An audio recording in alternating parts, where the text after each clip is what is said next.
519ಕ್ಕೆ ಮುಳುಗಡೆ ಆಗುವಂಥ ಇನ್ನೂ ಕೆಲವು ಪೇಮೆಂಟ್ಗಳೇ ಆಗಿಲ್ಲ.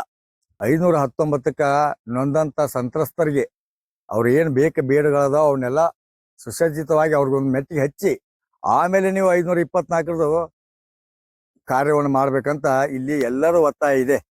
ಆದರೆ ಸರ್ಕಾರ ಒಂದು ದುಂಡಾವರ್ತನೆ ಇವರಿಗೆಲ್ಲ ಕೊಟ್ಟಿವಿ ಹೋಗುದಿಲ್ಲ ಅಂತ ತಿಳ್ಕೊಂಡು ಇವ್ರ ಮೇಲೆ ದಬಾಯಿಕೆ ಮಾಡುವಂತ ಒಂದು ಪರಿಸ್ಥಿತಿ ಮೂಡ್ತಾ ಇದೆ.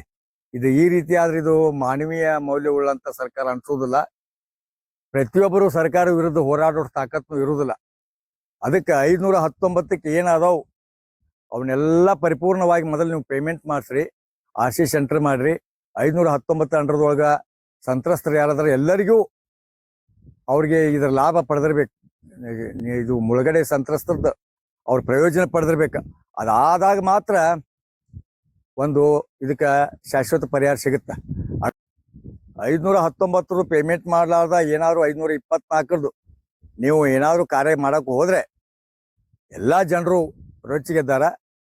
PIL ಹೋಗಿ ಇದಕ್ಕೆ ಏನಾದರೂ ಒಂದು ನಾವು ವ್ಯವಸ್ಥಿತವಾದ ನ್ಯಾಯಾಲಯದ ಮೊರೆ ಹೋಗಿ ಗಂಭೀರವಾಗಿ ಪರಿಗಣಿಸ್ಬೇಕು. ಗೌರ್ಮೆಂಟ್ದವರು ಯಾರೂ ಸಾರ್ವಜನಿಕ ಹಿತಾಸಕ್ತಿ ಅರ್ಜಿ ಹಾಕಿ ಕೋರ್ಟಿಗೆ ಹೋಗುವಂಥ ಪರಿಸ್ಥಿತಿಯನ್ನು ತರಬಾರ್ದು.